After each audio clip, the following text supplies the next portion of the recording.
Today's topic, Andrew Tate's banned from Facebook and Instagram. He's a genuine to young man. He has drawn criticism from online comments, particularly from UK advocacy group Hope Not Hate, which welcomed the most recent ban. We welcomes Meta Shift's action to remove Andrew Tate, and we putting pressure on TikTok to follow this example. They must act now to prevent further spread of these extremist views. He's banned from Instagram, Facebook, and very likely he's going to be banned from other places.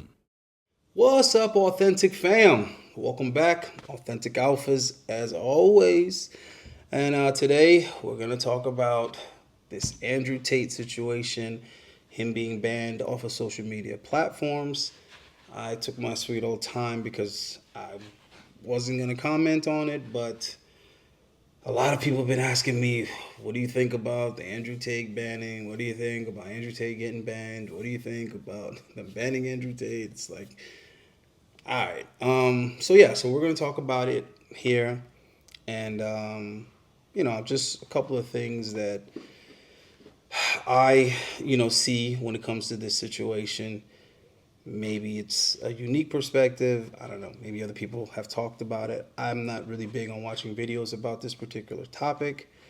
But I'm definitely a fan of Andrew Tate as a person, as well as a content creator, and then, of course, overall as a man in general.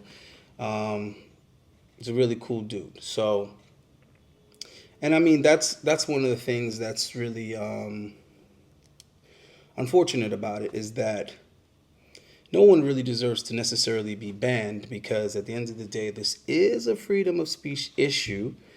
So it's really disappointing that we're at that Orwellian point in time where it's like your freedom of speech is just like evaporating. All right, it's going out the window. I very much do think they are making an example out of him, but I'm going to talk about a couple of things before I ultimately get to what I will call it think is the strongest motivation in them banning him. And I will admit that I do have some somewhat inside intel, which is why I hold this opinion. Let's call it opinion, because that's probably the safest thing, because I would hate to be accused of misinformation or something like that. And right now I'm trying to learn and understand more about YouTube, because my channel is it's going in the opposite direction. You know what I mean? My channel was doing far better before I decided to enter that contest and compete and do a bodybuilding show. And ever since then, it's been like half of the views that my videos would normally get. YouTube is limiting the reach of the videos. All kind of stuff is going on. So anyhow, I'm talking to other content creators and trying to learn more and understand more. So it's just forcing me to be better, guys, and be more efficient. So a lot of different things that I have to do on the channel and kind of move some things around. And one of those things is talking about current events as they happen, where I usually don't get involved in these things. And I'm trying to kind of keep my content a little bit more genuine to me. But anyhow, I have to, I guess, stay relevant. So I will touch on the Andrew thing. And another part of it that I think is unfortunate, aside from everybody should have a freedom of speech, whether you like them or not, whether they're right or wrong, whatever, especially if it's not actually, say, hate speech or whatever. But Andrew Tate, I know for a fact, is really misunderstood person. When it comes to Andrew Tate that we see, say, on social media, YouTube, so on and so forth, right? Maybe even the Andrew Tate that we see before a fight, right? Now, is that how much percent persona and how much percent of that is actually Andrew Tate personality? That's a good question, but I think there's a time and a place, right? There's a time and a place for show business, that's for sure, but it's certainly definitely authentic. I might be delivering things in a more dynamic way depending on the setting, but all in all, that's basically pretty much what I'm like. It's funny because just the other day, my girlfriend was telling me how she found herself defending Andrew at work. because some of the other girls at work were like, yeah, Andrew Tate got banned, good. You know, he's a misogynist. I hate Andrew Tate. He's such an asshole and blah, blah, blah. My girl was like, actually, Andrew Tate is a gentleman. I really like him. And, you know, the friend was like, what are you talking about? He's a dick. And she was like, I've met Andrew Tate on several occasions, and he's actually a really nice guy. He's a gentleman. He's very polite, very respectful to women. So you're wrong. And he's very considerate. He's very intelligent, all this type of things. And the girl was like, really? And the thing is, that's not a unique take on Andrew Tate from women that have actually met him. So it's interesting when he's labeled a misogynist, although the man does call himself a misogynist. Of course, he's being somewhat funny and sarcastic. But when you look at the definition of misogynist, which is a person who dislikes, despises, or strongly is prejudiced towards women, he fits one out of three of those descriptions. Andrew Tate definitely does not hate women. He doesn't despise women. In fact, he loves women. I champion women all the time. I say about how they should be protected, how beautiful they are, how much I love my grandmother because of the amount of children she had. My grandmother had 9 children. They all had a bunch of kids. I stood there and looked at my 93-year-old grandmother, a whole room full with maybe 70 people that came from that one woman. Isn't that remarkable? That nobody cared about her career. Nobody asked what job she did. You had 70 sentient beings, including myself, full of life from one woman who dedicated herself to being a mother and a good wife. That is beautiful. I talk about how women are unique and special and they can do things that men can't do. And still these clips are taken out of context. But he is prejudiced towards women. Now, the thing about prejudice is the word does not have a connotation. It's been used in a negative connotation for, many decades now. But prejudice actually does not mean positive or negative. It just simply means that you have a preconceived notion or assumption of an individual based on, something, where they're from, how they look, what race they are, or what gender they are. And Andrew is actually very honest and open about that prejudice. He says on multiple occasions that if you see the world truthfully, then you have to be sexist to an extent. And it's true, because I don't hold the door for dudes, unless you're an old man. Like old people, yeah, I hold the door. But generally speaking, I don't hold the door for young, healthy men, but I hold the door for all females. That's a prejudice. You see what I'm saying? Because I treat women differently than I treat men. I expect something different from men than I expect from women. I expect a different value system. I expect different sensibilities, different morals, different virtues from men than I do from women. So yes, we do have a certain type of prejudice as human beings. We all do. Andrew is just a little bit more honest about that, as he is most things. Women are very talented, beautiful creatures. You can give life, we can't do that. It's fine. You can give head, we can't do that. You can give head, we can't do that. You can give head, we can't do that. This is not for the G's. I don't know who's out here doing this. I'm sure there's plenty of men out there who will do it. You don't want to please your woman, though. There's plenty of ways to please a woman without doing that. Bruh. Like, what if Kylie Jenner's like, you're on my jet, it's bigger than yours? If I'm on that jet, it's my jet. If I'm on her jet, then it becomes my jet. She's my chick, then, she's mine, so her things are now mine. It's my jet, my house. This is my jet. Young lady, sit down. But he says some controversial things, okay? Now, he was banned for Twitter by saying something to the course that women should bear responsibility for being sexually assaulted, to the level, if I've had responsibility over her, then I must have a degree of an authority. You can't be responsible for a dog if it doesn't obey you. He's also saying I'm a realist, and when you're realist, you're sexist. There's no way you can be rooted in reality and not be sexist. Well, that's the whole misogyny thing, which is one of the main reasons that he's supposedly banned for, is that he's a misogynist, which would be hypocritical if that were actually it, because why don't we ban these women spreading misandry? These women say a lot of really hateful things about men openly on every platform, especially the platforms that he was banned from. Because women are smarter than men. Oh, why are men such trash? We are saying they're trash and they're taking it personally, like I'm particularly saying, hi, you are trash. It is not just the guys in Los Angeles, Nashville, Dallas, and they're not any better in the Midwest. Quite frankly, I think they're trash all over this country. I made a TikTok about how I think all men are like trash these days. Like, if I could go through life without interacting with men, that sounds like paradise. Whatever comes to your head that women are just naturally better at than men. I was going to say everything. And yourself? My gut reaction was everything. I can't answer that without being sexist. We need to kill all men. I am sick of being a baby factory that produces more men that will just, in the future, subjugate me. So the only answer to that is to kill male babies and just kill any man that you see, like in the streets, like any swing chick, just kill him.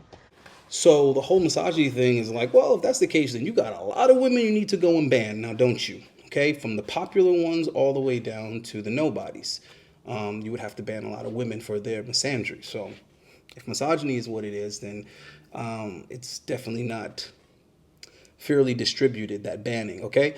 Okay, now the next thing is that he's a bad impression on children, or he's a bad influence on children, or he's dangerous or detrimental to society and how he influences young people. But people say that he's detrimental to society. So this is the thing. Like, I understand if he's packaging his material to like 10, 11, and 12-year-olds. Mm-hmm. But listen, if 10 or 11 or 12-year-olds are watching it, you're bad parents. Well, that's what the teacher is reporting. Hopefully I can find the clip and insert it right here. And within these 3 days, the amount of young 11-year-old boys that have told me that they love Andrew Tate is ridiculous. I had a boy today, 11, turn to a girl, tell her that she's fat, women need to be thin, she sits at home and she eats all day, and that she's like every other girl in the world, and that she uses men to get money, and at least he's a hardworking man and he works for his money. You need to be aware of what your kids are watching, because this is ridiculous. And it's really affecting kids, young kids. It's disgusting. Okay, there's tons of people on social media that fit that exact description accurately, especially a lot of what the females are doing on social media nowadays. It's not a good look for little girls to be seeing women twerking and half naked all the time and selling their bodies and monetizing their sexuality on every damn platform. These things are pretty destructive to society. They are a bad impression to children and little girls. But yet Andrew Tate supposedly is terrible for little boys because he's an extremely masculine figure that's got a lot of popularity. But at the end of the day, that character has always existed up until recently. There's kind of been a gap in us having those type of characters somewhere in the mainstream. But I mean, was Rambo a bad influence when he was blowing up the jungle? You know what I mean? So little boys gravitate towards that. They gravitate towards sports cars, and Andrew Tate collects supercars. They gravitate towards guys that date beautiful women casually. Andrew Tate is known to have many beautiful women on deck. They gravitate towards men that are strong and violent and like to fight or athletic or good in the sport. Well, Andrew Tate fits all of those because he was a champion kickboxer, right? And then also he's very intelligent, master chess player. So there's that element of it. And then he's rich and successful. So all I'm saying is, of course, he's going to be influential to young kids. Now, the thing about that is Andrew Tate is not anybody's daddy. Last time I checked, Andrew Tate doesn't have any children. So where the hell are the parents of these children that are allowing them to get a hold of whatever platform they're viewing Andrew Tate on? So I don't think that's an Andrew Tate issue. I think that's a parenting issue. If the kids are too young to be consuming that content, where are the parents? Okay? So, I mean, kids can get a hold of prawn, or what are we calling it, to be safe? Because, you know, we're not allowed to say certain things, but you guys know what I'm talking about, adult content. Where's the banning there? Why haven't they banned adult content? Because kids get a hold of that. So there's a million arguments that can be had that basically prove that this is BS. So anyway, why was Andrew Tate so mainstream to begin with? Well, he's been out for a while. He is charismatic. He is rich. And he strategically placed himself on a lot of different major platforms in succession, is that the word? To kind of keep the spotlight on him consecutively, and build up all this momentum, which I thought was awesome. It's amazing. It's great. It's perfect. It's breaking through the matrix, or whatever you want to call it. But why was this crowd receiving him that way? Why were they championing him like that in the first place? Why are they gravitating towards him?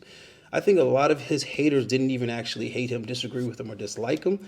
I think they were either just a little jelly, or they were like, listen, I'm going to make a buck talking against him, you know. Quiet as kept. I actually like him and agree with everything that he says, but I'm going to contend against him just so I can get some views and get some traction and get some attention. I think a lot of it was that. But for all the people that considered themselves fans of him, they consumed his content, they championed him, why? Well, for how many decades have we had a huge gap in manhood, masculinity, and fatherhood in the Western world? Long time, okay? So that issue is there.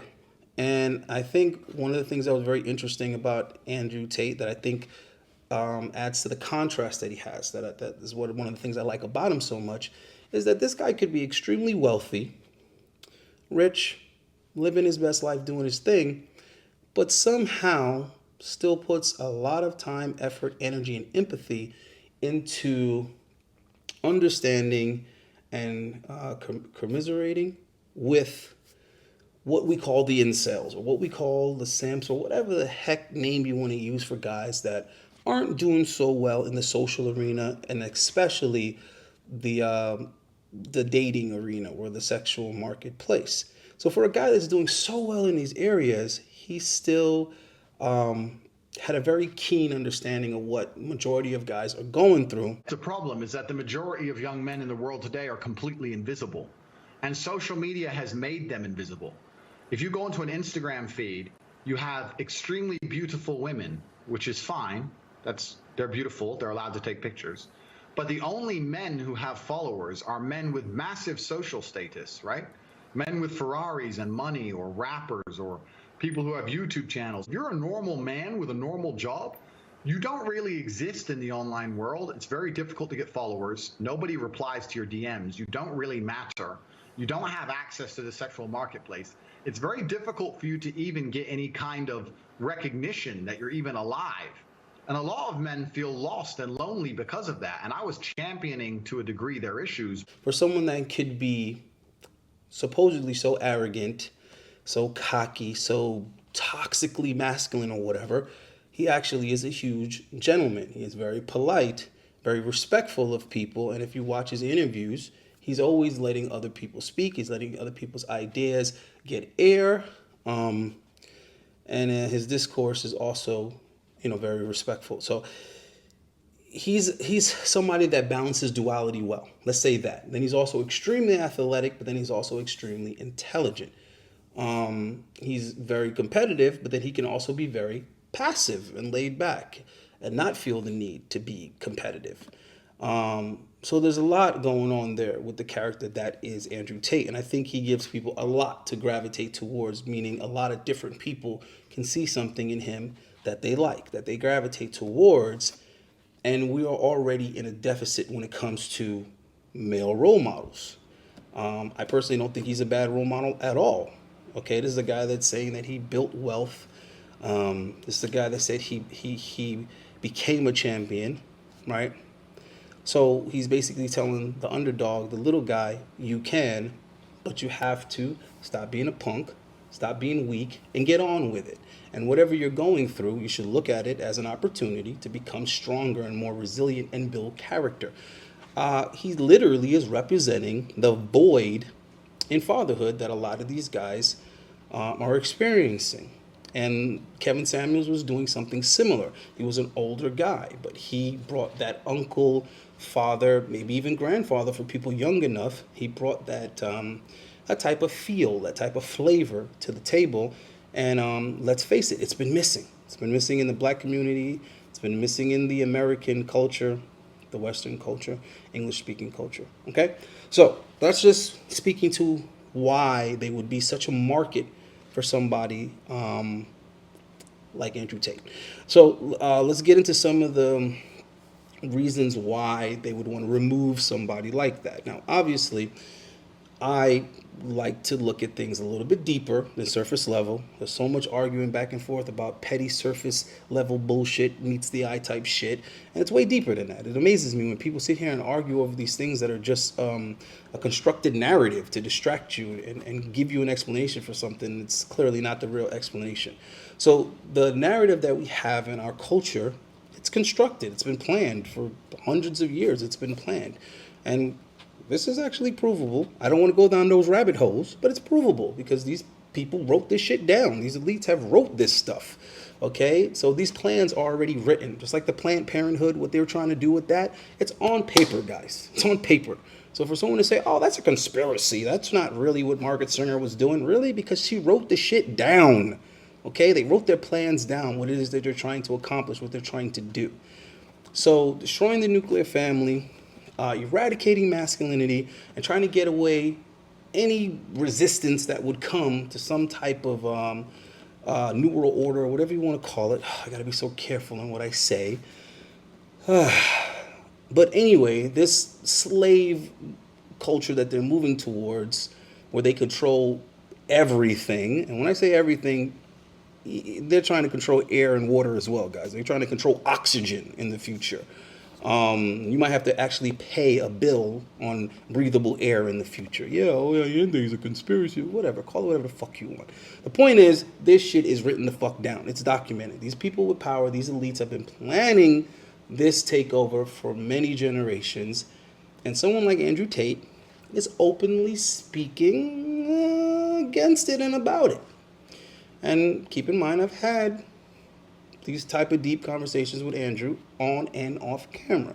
So he is more savvy to these things than me, and he knows a lot more than the average person has the opportunity to learn from independent research. Okay, what I'm trying to say is the more money you make is the smaller and the smaller and smaller of circles that you get access to, and it's the more knowledge these people have as their status increases, okay?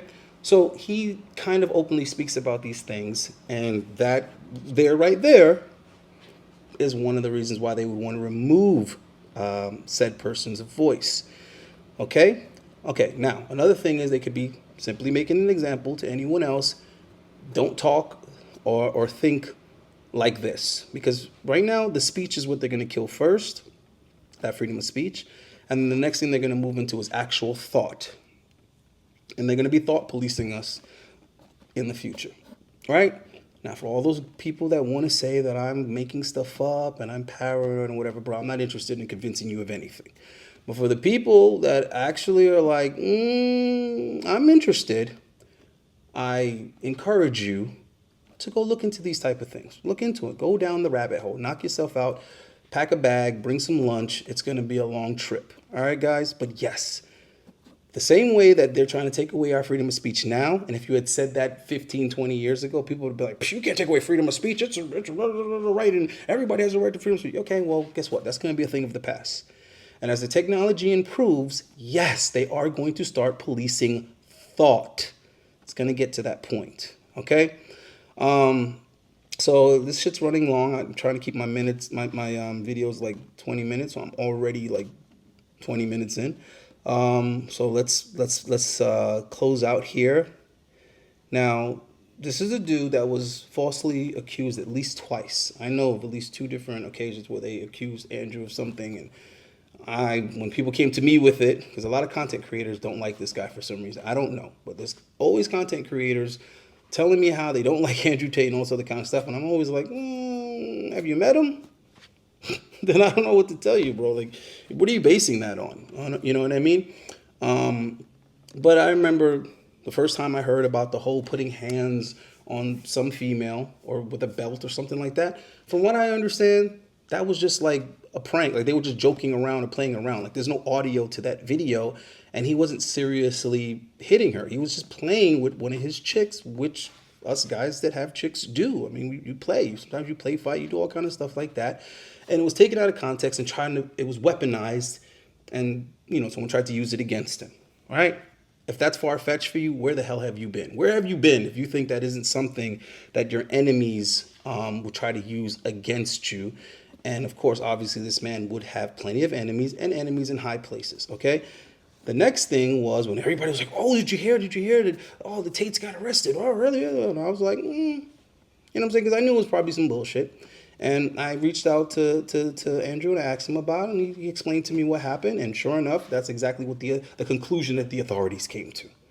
Okay? But for that short period of time, everybody's swarping down. See, he's a misogynist, and he's a trafficker, and he's this and he's that. And he's that. Really? Well, why'd they have such a hard time proving it in court? And exactly what he told me it was, like a week later, that's exactly the verdict that they had came to. All right? But everybody was ready to throw the man under the bus, of course. So the point is, once you rise in stature and status as a man, somebody's always going to be trying to take you down. And anything can be used against you. Anything can be misconstrued and misrepresented to make you look bad, make you look like whatever picture they're trying to paint of you. It is what it is. I'm amazed at how well Andrew was able to dodge these mines, you know what I'm saying? As I don't even know what the word is, larger than life that he is. I'm surprised. And I hope, and pray that he's able to continue navigating his way through and missing the ringer as they try to ruin him and destroy him. But anyway, YouTube already banned him. Are you sure about that? No, I don't think so. Well, he doesn't have a YouTube channel, I thought. He has hate speech. Actually, everyone is saying that he's banned on YouTube. Okay, maybe I'm What wrong. the F? Bro, that is so... When did it happen? Did it happen today? Dude, I love how all of these social media companies, they're supposed to... This just debunks that stupid comment, whoever made that earlier, of like, oh, these are private companies. Okay, why do all these private companies work in tandem with each other and they all collectively ban Andrew Tate at the same time? It's almost as if these social media companies all secretly kind of work together. And now that I'm out, my final thought here on this, and you guys can think whatever you want to think. I'm just going to keep on calling it my opinion, but so let's just say the administration. What administration are in there? Oh my God, I'm so afraid to say certain words.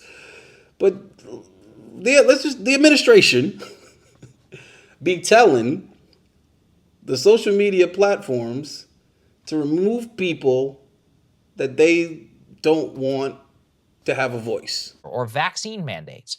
The rapidity with which that escalated was of course highlighted by this show at the time, but the single most egregious act occurred really only months into the new Biden administration, in one of the most Orwellian government debates that had come out yet.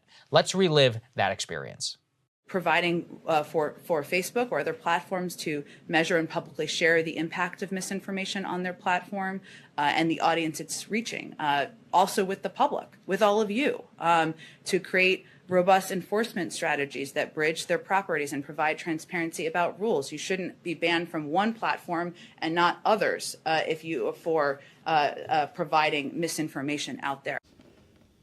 And Andrew happens to be one of those people because of things that he's said in the past, like a year ago.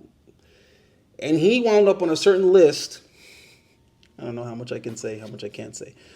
Anyway, let's just say Andrew had said some things in the past, not recently. A lot of you guys think this whole ban thing is some recent let's just say a little birdie that is in a position to tell me this and the information be accurate, that it's things that he has said in the past about the recent, how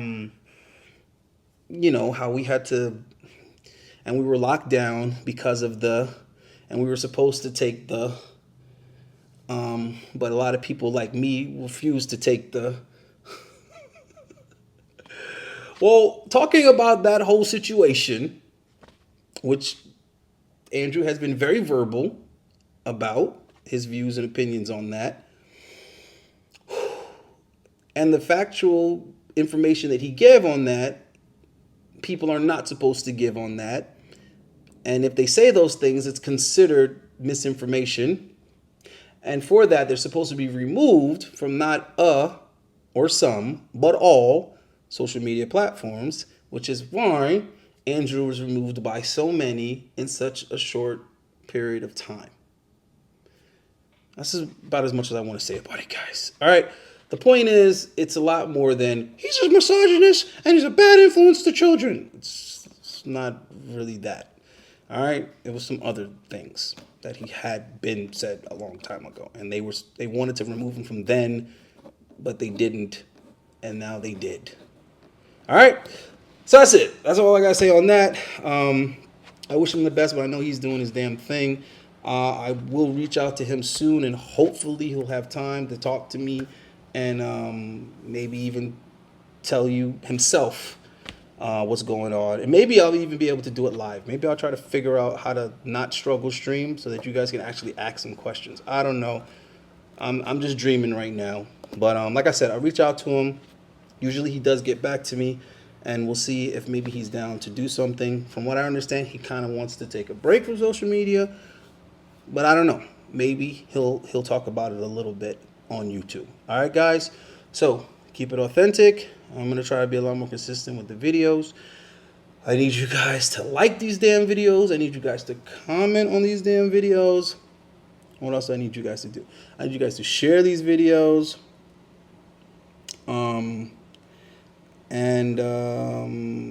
There was something else that I needed to ask guys to do. I just can't remember what the heck it was. Oh, hit the bell thing. I've never asked people to do that. But someone was taking a look at my back door, and it was like, "Guy, you have a very high percentage of people that have the notifications on." I was like, "Really?" He was like, "Yeah, you have a very high percentage of your subs that actually have the notification on." I was like, "Well, don't feel like it." So that's why I said, well, hell, if a lot of you guys actually do have that bell notification hit, and I never asked you guys to, maybe I should start asking you guys to. So guys, please sub to the channel, like the video, comment, share the shit, all that stuff, and hit the bell thing. I don't even know what it means to do that, but you go in settings or something like that and you press on the bell. I know what it does. It tells you when I release a new video, but I don't know to tell you how to do it. So I'll learn that too. All right. I'm new to YouTube still, guys, and I'm trying to make this a priority. I'm trying to make this my #1 priority, and it's like number 6 on my list of priorities. And I'm trying to get it to #1, but it's tough when the channel is not growing. And I don't want to give up because I feel like I'm giving good information. Well, I know I'm giving good information. I'm giving valuable content. So I want to be able to invest more into the channel, guys. That's the truth of it. But I need to see some results, right? So if the algorithm is not helping me, then I have to ask you guys to help me. And I see certain channels growing hella fast, and I'm looking at it and realizing it's because the viewers are going the extra mile for that content creator. So please, if you find any value in Authentic Alphas, do all that other stuff. Do all the stuff that YouTubers ask you to do. I don't even know the full list of things, but I'm going to get that list. In the meantime, do those things for me. Like the shit, share the shit, sub to the shit, hit the bell notification, and you can get in the comments here and actually say what you think is the reason why they removed Mr. Tate.